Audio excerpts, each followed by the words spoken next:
হাতে হাতে ballot paper, প্রথমবার ভোটের আমেজ আমিরাত প্রবাসীদের মাঝে। গ্রিনল্যান্ড ইস্যুতে ৮ দেশের ওপর শুল্ক আরোপের সিদ্ধান্ত বাস্তবায়নে অনড় ট্রাম্প।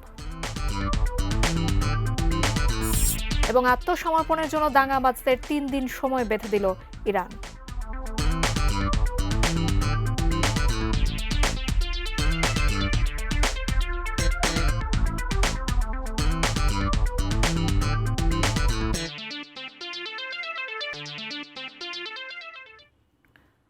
দেখছেন এটিএন নিউজ। দেশের বাইরের খবরাখবর নিয়ে আমাদের প্রতিদিনকার আয়োজন Phoenix finance and investment presents around the ওয়ার্ল্ডে আপনাদের সাথে আছি আমি জান্নাতুন্নাহা জাকিয়া।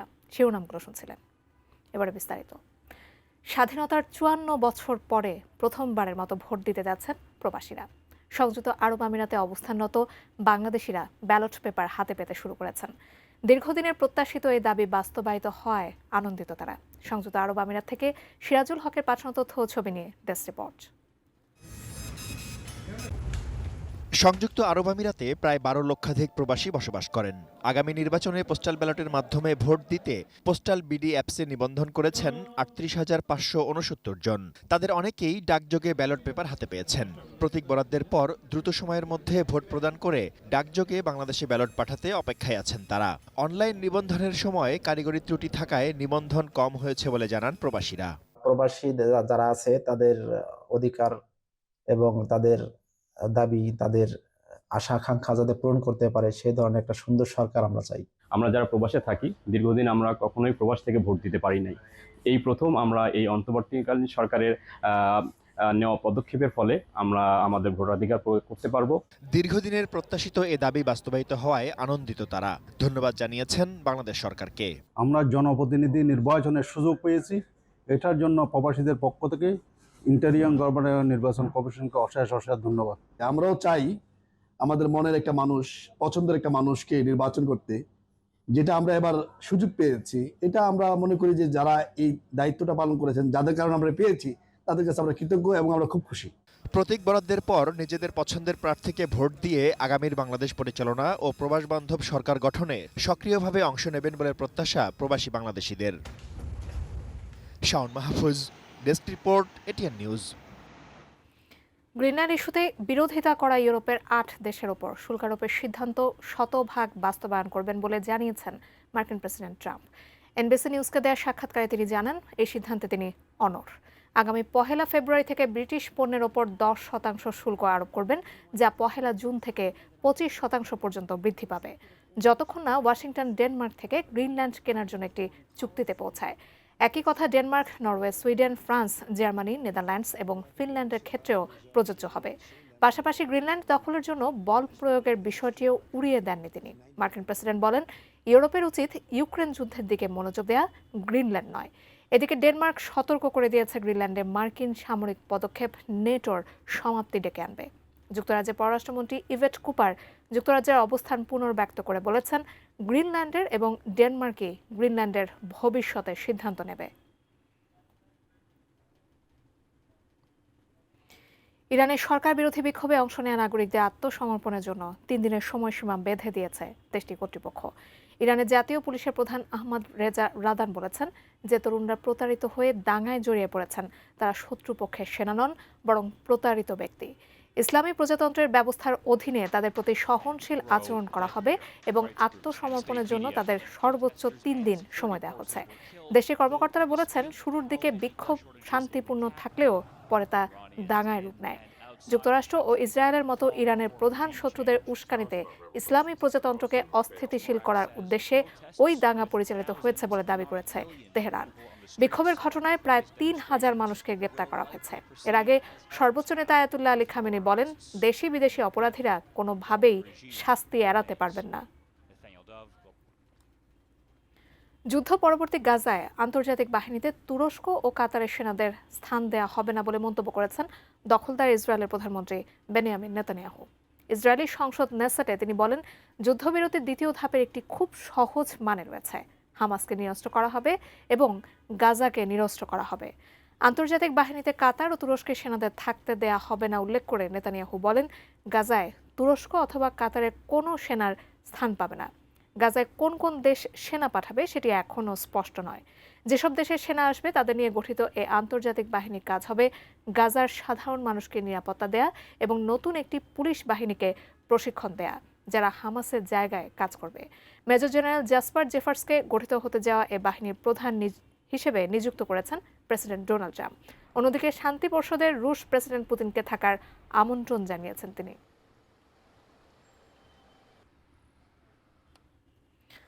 অস্ত্র আইন নিয়ন্ত্রণে ব্যবস্থা নিতে যাচ্ছে অস্ট্রেলিয়া। জনগণের কাছ থেকে বন্দুক কেনা কর্মসূচি এবং অস্ত্রের লাইসেন্স পাওয়ার আবেদন কঠোর করার একটি প্রস্তাব পার্লামেন্টের নিম্নকক্ষ প্রতিনিধি পরিষদে পাশ হয়েছে। মঙ্গলবার বিলটি 96-45 ভোটে পাশ হয়। বিলটি এখন উচ্চকক্ষ সিনেটে যাবে।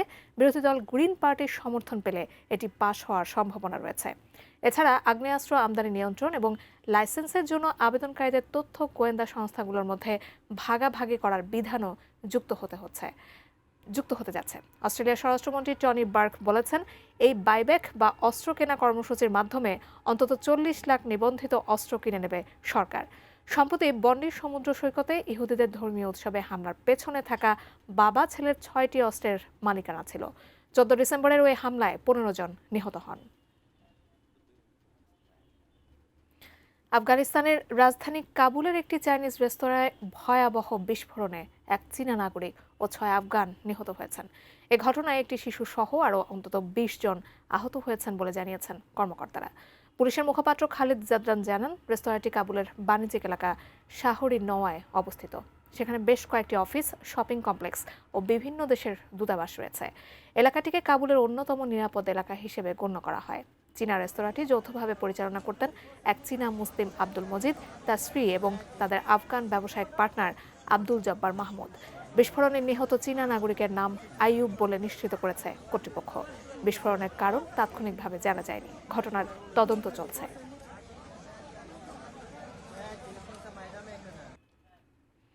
দর্শক, আয়রন দ্য ওয়ার্ল্ড এই পর্যায়ে একটি বিরতি নিচ্ছি। ফিরে এসে অন্যান্য খবরের সঙ্গে আরও যা থাকছে।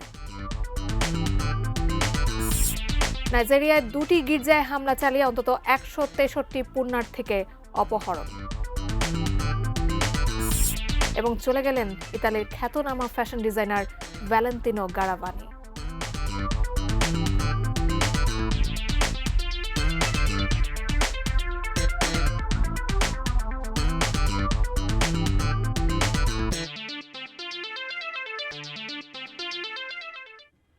বিরতির পর আরও একবার আমন্ত্রণ জানাচ্ছি আয়রন দ্য ওয়ার্ল্ডে।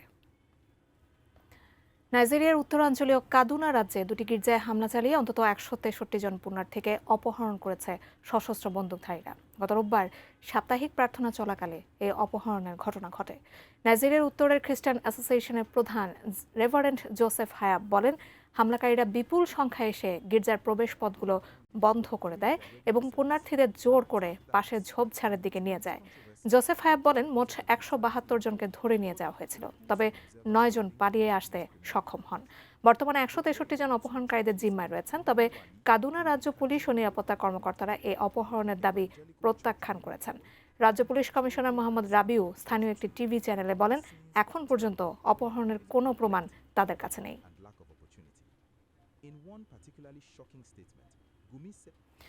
সিরিয়ার সাব্বাদি শহরের কারাগার থেকে পালিয়ে গেছেন প্রায় 1500 কয়েদি।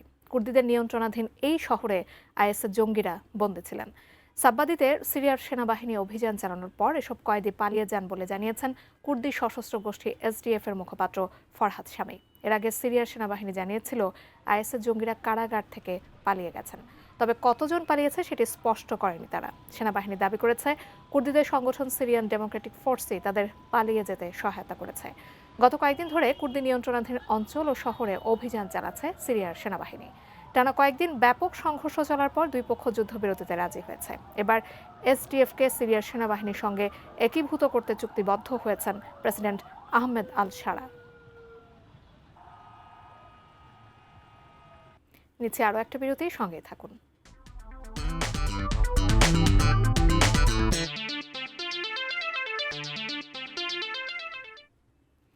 আপনারা দেখছেন আরাউন্ড দ্য ওয়ার্ল্ড। দীর্ঘ যুদ্ধ, অর্থনৈতিক ধস ও কমে আসা আন্তর্জাতিক সহায়তার জেরে ইয়েমেন আবারও ভয়াবহ খাদ্য সংকটের দিকে এগোচ্ছে। আন্তর্জাতিক সহায়তা সংস্থা ইন্টারন্যাশনাল রেস্কিউ কমিটির সতর্কবার্তা অনুযায়ী 2026 সালের শুরুতে দেশটির অর্ধেকের বেশি মানুষ তীব্র ক্ষুধার মধ্যে পড়তে পারে। সংস্থাটি বলছে লাখো মানুষ ইতোমধ্যেই প্রাণঘাতী ক্ষুধার ঝুঁকিতে রয়েছেন এবং আগামী কয়েক মাসের মধ্যেই কিছু এলাকায় দুর্ভিক্ষ দেখা দিতে পারে। নতুন করে সহিংসতা ও আঞ্চলিক উত্তেজনার মধ্যে এই মানবিক বিপর্যয় আরও গভীর হচ্ছে। আইআরসি জানায় 2025 সালের শেষ নাগাদ ইয়েমেনের মানবিক সহায়তার প্রয়োজনের মাত্র 25%-এরও কম অর্থায়ন পাওয়া গিয়েছিল, যা এক দশকের মধ্যে সর্বনিম্ন। অন্যদিকে জীবন রক্ষাকারী পুষ্টি কর্মসূচিগুলো পেয়েছে প্রয়োজনীয় অর্থের 10%-এরও কম। তিরানব্বই বছর বয়সে মারা গেছেন ইতালির বিখ্যাত ফ্যাশন ডিজাইনার ভ্যালেন্তিনো গারাভানি। মৃত্যুর কারণ তাৎক্ষণিকভাবে জানা যায়নি। ভ্যালেন্তিনো গারাভানি বিখ্যাত ফ্যাশন হাউস ভ্যালেন্তিনোর প্রতিষ্ঠাতা।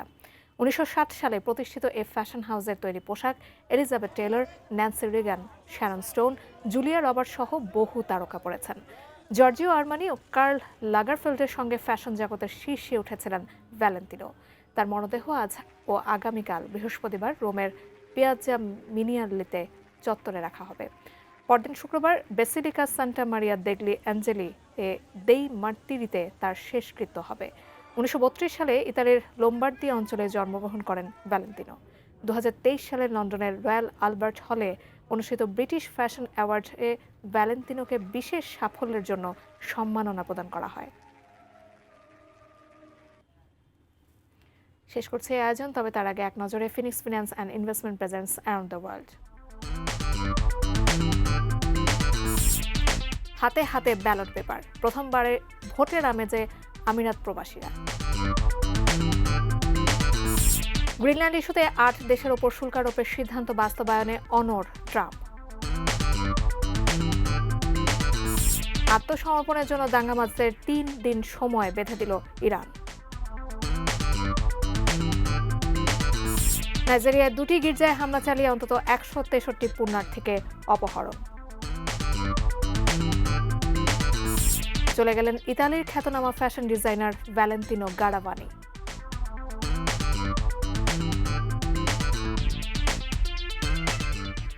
এ ছিল Phoenix finance and investment presents around the world. সাথে থাকার জন্য ধন্যবাদ সবাইকে।